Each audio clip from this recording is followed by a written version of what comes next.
पढ़ी लिखी देवरानी। अगर आज मैं भी पढ़ी लिखी होती तो मैंने मोहल्ले में हो रहे कंपटीशन को जीत लिया होता और अच्छी खासी मोटी रकम जीतकर आपके हाथ में थमाई होती। माँ बड़ बोली, ज्यादा मत बोल। जितना तेरा कद है ना उससे भी 50% कम बोला कर। इस घर में ही क्या, हमारे खानदान में किसी भी औरत को पढ़ने की इजाजत नहीं है। देख तेरी बड़ी भाभी मधु, ये भी कहाँ पढ़ी है, इसके घर वालों ने भी इसे पढ़ने नहीं दिया। तो अब आप बाकी लोग जो करेंगे वही करोगी? पढ़ना सिर्फ लड़कों के हाथ में है। किताब, पेन, पढ़ाई ये आदमी ही कर सकते हैं, क्योंकि उन्हें ही तो आगे जाके कमाना है। औरतों को तो सिर्फ बेलन, झाड़ू और पोछा यही करना है जीवन भर। और तेरे इस कंपटीशन को जीत कर मुझे नहीं चाहिए पैसे। मेरा बड़ा बेटा सागर अब कमा रहा है और छोटा बेटा तेज भी अपने कॉलेज की पढ़ाई के बाद कमाएगा ही। तारिणी, तू तो बस अपनी बड़ी भाभी से खाना बनाना और घर के बाकी काम करना सीख ले। सच में आप सबकी सोच ना जमीन में धसी हुई रहेगी लाइफ टाइम। न जाने क्यों मैं इस घर में पैदा हुई। ऐसा नहीं बोलती तारिणी। तारिणी रोकर अपने कमरे में चली जाती है। पाठक परिवार में आज तक किसी भी लड़की ने पढ़ाई नहीं की और सिर्फ लड़कों को ही इजाजत दी जाती है, लड़कियों को नहीं। बिंदु के 2 बेटे होते हैं। बड़ा बेटा सागर जो एक अच्छी नौकरी करता है और उसकी बीवी मधु है, और छोटा बेटा तेज जो अभी कॉलेज में अपने लास्ट ईयर की पढ़ाई पूरी कर रहा होता है। बिंदु और यशराज ने कभी अपनी बेटी तारिणी को पढ़ने नहीं दिया, जिसकी शिकायत वो आज तक करती है। तेज को अपने कॉलेज में प्रीति नाम की एक लड़की से प्यार हो जाता है। प्रीति, वो दरअसल मुझे ये बात तुमसे बहुत समय से कहनी है। कल इकोनॉमिक्स के क्लास के बाद मैं तुम्हारे लिए रुका भी था, लेकिन तुम चली गई। बोलो ना तेज, क्या हुआ? क्या कहना है तुम्हें? प्रीति, अब मुझे तुमसे प्यार हो गया है। क्या तुम मुझसे शादी करोगी? देखो, हम पिछले 5 साल से एक दूसरे को जानते हैं। आई नो तेज, जैसे तुमने अपनी जज्बातों को मन में छुपा के रखा, वैसे मैंने भी छुपाया। मैं भी तुमसे प्यार करती हूँ, लेकिन मैं तुमसे शादी कैसे कर पाऊंगी? क्यों? कौन रोक रहा है हमें? जहाँ तक मुझे पता है हमारे शहर में लड़कियों को पढ़ने नहीं देते, ना ही पढ़ी लिखी लड़कियों से शादी करवाई जाती है। तुम्हारी बहन तारिणी भी नहीं पढ़ पाई ना अब तक। I know. फिर तुम्हारी माँ कैसे मानेंगी? तुम इस सब की चिंता मत करो, I'll fix that all। बस भरोसा और हिम्मत रखो। तेज घर जाकर अपने माता पिता बिंदु और यशराज से बात करता है इस बारे में, और प्रीति के बारे में जानकर बिंदु और यशराज कहते हैं, तू बोरा गया है क्या लल्ला? देख, ये सब हमारे घर में ही नहीं, राज घरानों में भी होता है। अब प्रीति के माँ बाप होंगे फिर फुरी, लेकिन हम नहीं। हाँ बेटा, ये शादी कतई नहीं हो सकती।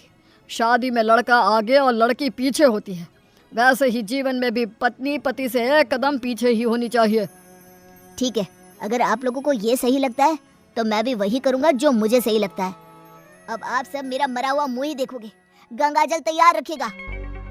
हाय हाय लल्ला, ये तू क्या बोले जा रहा है? पागल हो गया है क्या? तेज अपनी जिद से पीछे नहीं हटता और वो पूरे 1 महीने तक बिंदु, यशराज और अपने बड़े भाई सागर को मनाने में ही लगा रहता। तब कहीं जाकर कुछ महीनों बाद वो सब राजी होते हैं और कॉलेज की पढ़ाई खत्म होते ही 1 साल बाद तेज और प्रीति की शादी हो जाती है। लेकिन बिंदु, यशराज और सागर अब भी इस शादी से थोड़े से नाखुश ही होते हैं। जब घर के सभी आदमी खाना खाने बैठते हैं तब प्रीति भी उनके साथ खाना खाने के लिए बैठती है। तभी, अरे ओ अकल की अंधी, पागल हो गई है क्या?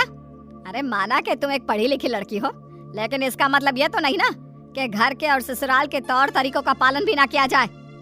खाना पहले घर के आदमी खाते हैं और फिर औरतें खाती हैं, दोनों एक साथ नहीं बैठे, समझ गई? लेकिन मम्मी जी, ऐसा क्यों? मेरा मतलब खाना तो सबका एक ही होता है ना, तो सब अलग अलग बैठकर क्यों खाए? प्रीति, तुम चलो ना रसोई में, चलो, सबके लिए कटोरी में खीर परोसनी है। लेकिन मधु दीदी। प्रीति, माँ और मधु जो कह रही हैं वो सब सुनो। तेज, अपनी बीवी को कुछ समझाओ। प्रीति गुस्से से उठकर रसोई में चली जाती है और मधु के साथ खीर को कटोरियों में परोसने में लग जाती है। प्रीति, हम इस घर की बड़ी बहू हैं, उसके बावजूद भी हमें हर मामले में, हर काम में पीछे रखा जाता है, जूती की नोक पे रखा जाता है, क्योंकि हम पढ़े लिखे भी नहीं हैं। अब सोचो, हम बड़ी बहू होकर भी हमारा ये हाल है, तो तुम्हारे साथ क्या क्या होगा? मधु दीदी, आप पढ़ी लिखी नहीं हो, इसमें आपकी कोई गलती नहीं है, लेकिन ये जो कुछ भी हो रहा है ना, आदमी और औरत का भेदभाव, ये सब ये सब बहुत ही बेकार और इलॉजिकल है। आज दुनिया कहाँ से कहाँ पहुँच गई है। आज के जमाने में औरत आदमी के साथ कदम से कदम मिलाकर चलती है। खैर, अब हम और कर भी क्या सकते हैं, लेकिन हम अपने आप को बहुत भाग्यशाली मानते हैं। क्यों मधु दीदी? क्योंकि हमारी एक पढ़ी लिखी देवरानी जो है।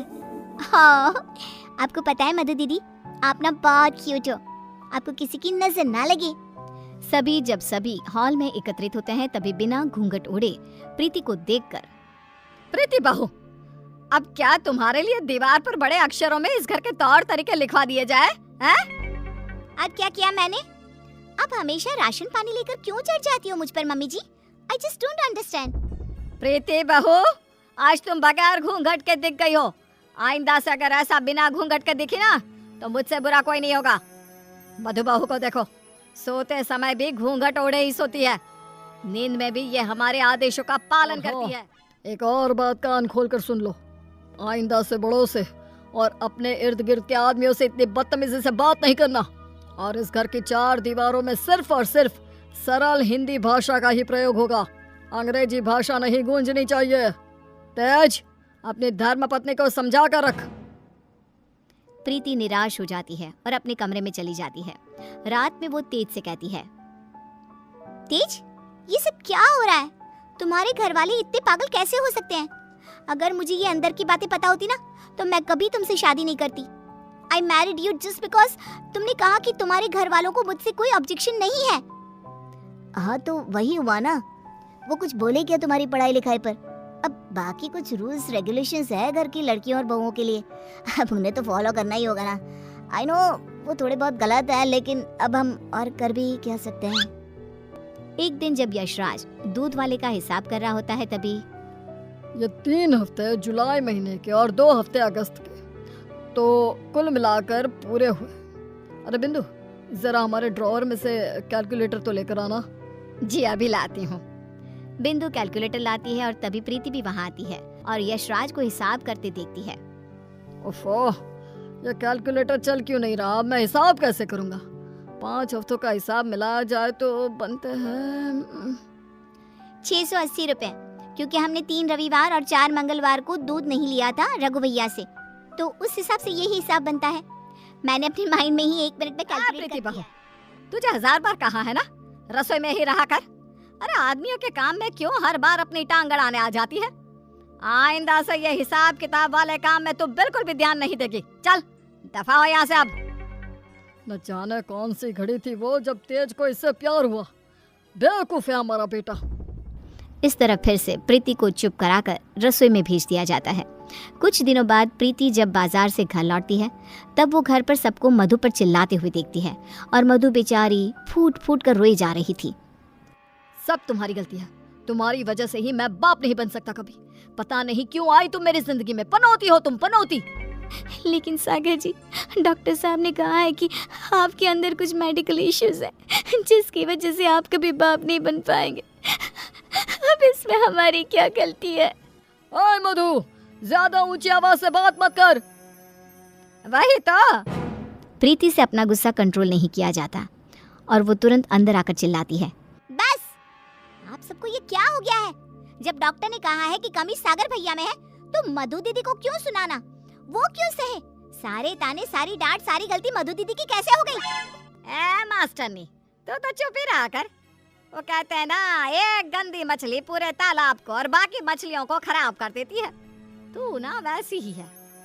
तेरी वजह से ही ये मधु बहू भी उल्टा बोलना सीख गई है। नहीं माँ, ये सरासर गलत है। गलती सागर भाई की है। नहीं, मधु में ही कोई दोष है। हमारे बेटे सागर में कोई दोष हो ही नहीं सकता। ये मनहूस मधु कुंडली मारकर बैठ गई है हमारे सागर के जीवन में। मधु दीदी, ये आपके हाथ पांव पर निशान कैसे? बोलिए।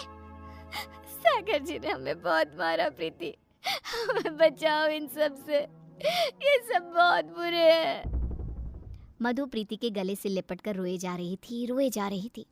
सागर गुस्से में आकर मधु पर हाथ उठाने जा रहा था कि तभी प्रीति उसके पास जाकर उसका हाथ पकड़कर मोड़ देती है। मेरा हाथ।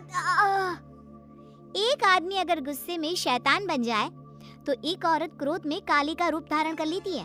समझ गए सागर भैया? और आप सब अरे एक बार ध्यान से सोचिए, दिल से सोचिए ना। अगर ऊपर वाले ने आदमी और औरत को साथ में बनाया है तो हम क्यों फर्क करें? क्यों औरतें आदमियों से पीछे रहे? दोनों साथ में कदम से कदम मिलाकर चल सकते हैं ना। साथ में काम करके अपना घर, अपनी गृहस्थी चला सकते हैं ना। गलती सोच की है।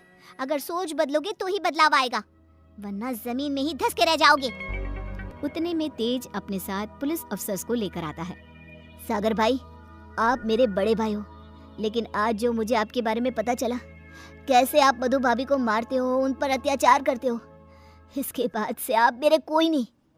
मेरे लिए आप ना के बराबर हो गए हो। इंस्पेक्टर साहब, गिरफ्तार कर लीजिए इन्हें। पुलिस सागर को डोमेस्टिक वायलेंस के केस में गिरफ्तार कर लेती है और उसे लेकर जाती है। माँ, पापा, प्रीति और मैंने फैसला कर लिया है कि हम अब इस घर में और नहीं रहेंगे और अकेले किसी शहर में जाकर रहेंगे। मधु दीदी और तारिनी भी हमारे साथ चल सकती हैं। इस तरह तेज और प्रीति वहां से चले जाते हैं और मुंबई शहर आकर तारिनी और मधु दोनों भी पढ़ने जाती हैं और सभी अपना जीवन खुशी से बिताते हैं।